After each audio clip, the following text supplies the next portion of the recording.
Jadi kalau gini, Anda kalau bekerja, saya, Anda, kita bekerja, kan dapat gaji ya? Gaji. Ya, itu bahasa Arabnya gaji. Sekarang ada yang menyebut ratib. Ratib. Pokoknya disebut ujrah. Pokoknya yang harus dibayar. Makanya kalau Anda ke Timur Tengah itu naik taksi, ada tulisan atasnya taksi ujrah. Ya, bukan punya si ujrah. Nanti kalau ke Mekah naik taksinya punya si ujrah, si ujrah punya banyak taksi. Ya, bukan. Itu taksi bayar. Bukan gratis, bukan free. Jadi begitu Anda keluar menggunakan jasanya, bayar, berikan pokok dari jasa yang telah dia kerjakan. Perhatikan baik-baik. Teman-teman sekalian, ketika Anda bekerja dalam urusan dunia, Anda mendapatkan ujrah. Nih bayar, 10 dinar, 10.000 rupiah, sekian, sekian, sekian. Ketika Anda kerjakan untuk misi akhirat supaya bekal untuk pulang, bukankah 10 juta ditabung, tabung, bikin rumah kan?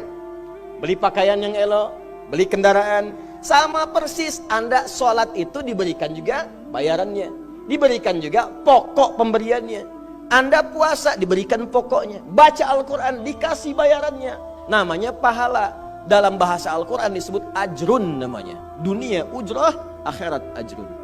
Lahum ajrun ghairu mamnun. Ajrun. Berapa ukurannya? Minimal 10. Turun Quran surah ke-6 ayat 160. Ya, kita keluarkan supaya terukur. Ya. Setiap pekerjaan dunia menjadi nilai akhirat punya poin. Pekerjaannya disebut hasanah namanya. Ya. Amal solehnya disebut hasanah. Siapa yang mengerjakan di dunia pekerjaan punya nilai akhirat, amal soleh namanya hasanah. Setiap hasanah punya poin 10. Man jaa bil hasanati falahu asyru amthaliha. Siapa yang mengerjakan perbuatan di dunia dan punya nilai akhirat, bekerja dikerjakan karena Allah mencari yang halal. Tuliskan poinnya. Salat, tuliskan poinnya. Setiap pekerjaan 10.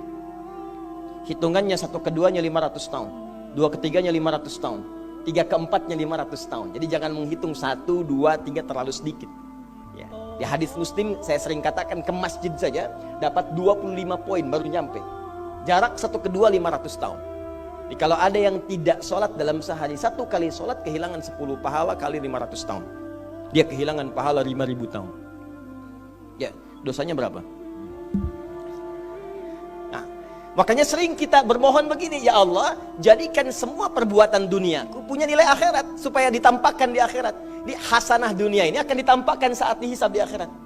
Makanya sering kita katakan, ya Al-Baqarah ayat 201, wa minhum may yaqulu rabbana atina fid dunya. Ya Allah, jadikan semua kegiatan duniaku hasanah. Namaku sudah hasanah ya Allah. Perbuatanku belum tentu. Ya sudah suami namanya Hasan, ya istri Hasanah, anaknya Husna, ya kan? Yang laki-laki Husain, tuh. Semua kumpul. Tapi kalau pekerjaannya tidak demikian menjadi amal soleh, nggak terkumpul ini. Ya, dan akhirat pun nampakkan lagi hasanahnya. Maka diteruskan ayatnya, wa fil akhirati hasanah. Makanya saat di akhirat itu ditampakkan, faman ya'mal mithqala dzarratin khairan yarah. Ya, makanya kalau mau mithqal, yang khairan yarah, jangan yang syarran yarah. Ya, pada yang baik-baik, miskol tahajud, miskol untuk baca Quran, ya, miskol untuk bisa tilawah, miskol untuk mengingatkan puasa sunnah, itu khairan yarah. Ya, miskol pada yang tidak bagus, tinggalkan, itu syarran yarah. Ini balik sini. Maka dapat kita nilai ini, kembali kepada Allah, kumpulkan semua ini. Tinggal nanti, tergantung Anda mau punya rumah di yang mana daerahnya. Komplek yang elit. Di Indonesia, di sini Jakarta ada Pondok Indah. Ada beberapa tempat-tempat yang lainnya, elit kalangannya, Menteng, dan seterusnya. Maka di surga pun ada komplek yang elit-elit. Ada Firdaus, ada surga Aden, ada macam-macam. Tinggal Anda cari bekal yang serius, turunkan kemudian ke bumi. Cuman sayang, dari sekian waktu yang Allah berikan disebut dengan ajal, menjadi batasan kita untuk beramal. Setiap kita dibatasi oleh waktu. Seperti Anda pun bekerja dunia, bukankah ada waktunya? Waktu produktif untuk bekerja, setelah itu ada masa pensiunnya. Dalam bahasa Arab, sesuatu yang kita kerjakan dengan batas dan setelah hilang batasnya, selesai aktivitasnya, disebut dengan ajal namanya. Maka Allah membuat ketentuan, kita pun tidak abadi di bumi. Setiap kita punya batas waktu. kalau selesai dinas kita dan pulang kita untuk mempertanggungjawabkan semua yang kita kerjakan di sini. Maka turun Quran surah ke-7 ayat 30 berapa? 4 untuk menggambarkan ini. Walikulli ummatin ajal fa idza jaa ajaluhum la yastakhiruna sa'ata wa la yastaqdimun. Setiap umat seluruhnya tanpa kecuali itu pasti punya batas waktu untuk beraktivitas dan selesai pulang. Aktivitas kita ketika bergerak mencari kehidupan ma'isyah, pekerjaannya disebut dengan asya. Diingatkan kalau harakat fathah turun ke bawah kasrah artinya selesai harakatnya, hilang pekerjaannya. Dari asya menjadi isya. Setiap hari diingatkan kita dengan salat isya. Hei, seaktif-aktifnya Anda, sesibuk-sibuknya akan selesai semua itu dan semua kita akan pulang. Bukankah setelah isya kita terpejam? Itu kan latihan. Makanya dalam doa saat akan tidur jadi disebutkan bisikallahumma amutu wa ahya. Ada riwayat lain ahya wa amut. Riwayat populernya amutu wa ahya. Mungkin malam ini saya pulang, saya meninggal. Makanya saat kita bangun dari tidur kita ucapkan alhamdulillahilladzi ahyana ba'dama. Ada maknya, sementara aja. Satu saat mungkin pulang. Kita nggak tahu di bagian mana yang tidur itu mengakhiri kehidupan kita saat kita pulang. Karena itu serius. Ada saatnya kita pulang. Nah teman-teman, ternyata sudah tahu akan pulang pun masih ada yang tidak memanfaatkan waktu dengan baik. Tanyakan pada setiap manusia ya, dari detik ini, dimulai dengan diri kita. Kita manusia kan? Tanyakan pada diri kita, Anda wafat tidak? Anda pulang tidak? Anda meninggal tidak? Kalau sadar pulang, maka cari bekal yang baik. Berarti Allah benar kan? Kata Allah setiap kita akan wafat. Kullu nafsin dha'iqatul maut. Setiap yang punya jiwa meninggal. Bahkan dikasih informasi jelas kok. Yang bawa maut disebutkan namanya malakul maut. Quran surah 31 ayat 32 ayat ke-11. Qul yatawaffakum malakul mautil ladzi wukkila bikum. Disebutkan. Bayangkan ya, kurang jelas apa lagi? Disebutkan punya waktu namanya ajal, akan wafat disebutkan, yang bawa wafat kematiannya disebutkan malaikatnya. Cara wafatnya disebutkan, Quran surah 89 ayat 27 sampai 30. Ya ayyatuhan nafsul mutmainnah, itu yang tenang, yang dahsyat dipukulin malaikat juga ada. Ya, Quran surah 8 ayat 50 itu ada sambil dipukulin malaikat. Ya. Maaf teman-teman sekalian, ini sudah jelas semuanya. Jadi aneh manusia itu. Sudah tahu akan meninggal, tahu ada kenikmatan, ada siksaan, tahu ada surga, ada neraka, tahu ada kenikmatan kubur, ada siksa kubur. Kenapa masih main-main juga? Kenapa nggak dimanfaatkan? Dan dia tahu ada yang menyolatkan, ada yang disolatkan. Apa nggak sempat terfikir ketika Anda wafat siapa yang menyolatkan? Bukankah yang paling indah yang menyolatkan orang yang selama ini kita rawat? Anak yang pernah dikandung, diberikan ASI, dirawat-rawat.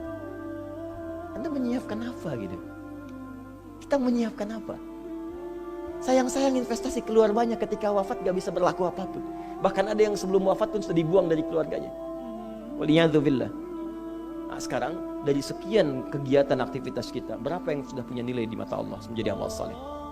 Sekarang kita ukur. Ya, sekarang kita ukur. Pelan-pelan sebentar ya. Ini rata-rata usia berapa tahun? Oh baik. 40 tahun ke atas ya. Ya. Walaupun atasnya mungkin agak banyak, atas gitu ya, bagian. Nggak apa-apa. Fokus sini ya. Edisi kali ini fokus saja. Biarkan saya yang datang, terangkan, tulis, hapus ya. Antum simak aja lah. Simak, tulis dengan baik, mau ketawa-ketawa sudah masuk surga alhamdulillah. Udah cukup dengan amin, lihat dulu. Ini saya sering sampaikan. Ini kita kasih batas standar di Al-Quran aja lah. 40 tahun misalnya. Ya, standar keseriusan beraktivitas. Ya, lihat sini. Konon dalam sebuah penelitian sederhana, manusia itu kalau dihitung-hitung aktivitasnya setengah dari usianya, itu umumnya walau tidak semuanya teralokasikan untuk tidur. Beristirahat, tidur. Dari mulai lahir, bayi kecil, tidur, dewasa beraktivitas, tidur siang, tidur malam, tidur macam-macam, tidur kecapean, tidur ngantuk, tidur lelah, tidur segala rupa, tidur. Setengah dari usia. Jadi kalau 40 tahun, tidurnya berapa tahun? 20 tahun. Baik. Sisanya beraktivitas, ya. Nah itu berapa tahun? 20 tahun. Jadi di sini kalau kita hitung, ya kalau beriman, alhamdulillah kita sholatnya, puasanya, baca Qurannya, tapi juga kerjanya, tertawanya, candanya, macam-macamnya 20 tahun. Dari 20 tahun ini, berapa yang jadi aktivitas ibadah? Yang jadi ibadah berapa? Ya, jangan terlalu pesimis ya, ambil 10 tahun misalnya. 10 tahun ibadah. Nah, jadi di sini adalah sholatnya, baca Qurannya, puasanya, dan sebagainya, sedekahnya, infaknya. Apakah semua ibadah itu langsung diterima? Belum tentu. Syaratnya ikhlas. Wa ma umiru illa liya'budullaha mukhlishina lahuddin. Quran surah 98 ayat 5. Pertanyaannya, dari ibadah yang kurang lebih 10 tahun ini, berapa tahun yang ikhlas? Ya, ambillah tengah-tengahnya 5 misalnya kan. 5 tahun. Ini yang ikhlas, insya Allah. Yang ikhlas kurang lebih 5 tahun. Jadi usia 40 tahun ini, yang produktif amalan yang kurang lebih harapan kita diterima oleh Allah insya Allah 5 tahun. Dosanya berapa tahun?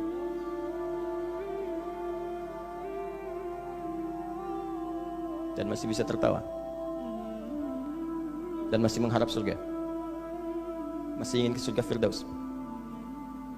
Masih ingin mendapatkan segala hal yang istimewa. Sementara kita sadar, gini caranya begini. Coba ucapkan dengan kalimat yang lantang bahwa Anda tak punya dosa. Kalau tak mampu, berarti punya dosa. Ucapkan Anda sudah siap ke surga. Kalau tak mampu, amalnya masih kurang. Jadi kalau sudah merasa amal masih kurang, dosa banyak, terus masih main-main juga. Sudah tahu usia sudah di atas ini, ada yang 50, 60 tahu, waktunya sedikit. Yang kemarin-kemarin banyak yang sia-sia. Jadi kalau yang kemarin-kemarin kurang, masa sisanya masih dikurangi juga? Anda 40 tahun, 50 tahun, 60 tahun. Sekarang anak 4, 5 tahun, bahkan matanya buta, ada laki-laki, ada perempuan, sudah jadi penghafal Quran. 5 tahun hafal Quran. Belum baligh. Dan berharap punya bekal di hadapan Allah. Kemarin sahabat saya, Syekh Ali Jabir, ya, datang ke Bekasi. Cerita tentang Kaila, anak 5 tahun, mata buta. Murajaah hafalan Quran sehari 5-7 juz. Dikatakan oleh beliau, Kaila, apa nggak capek terlalu banyak? Kamu kan punya uzur di hadapan Allah. Allah maha memahami keadaan kamu. Apa nggak lelah? Saya malu justru kepada Allah kalau kurang daripada itu.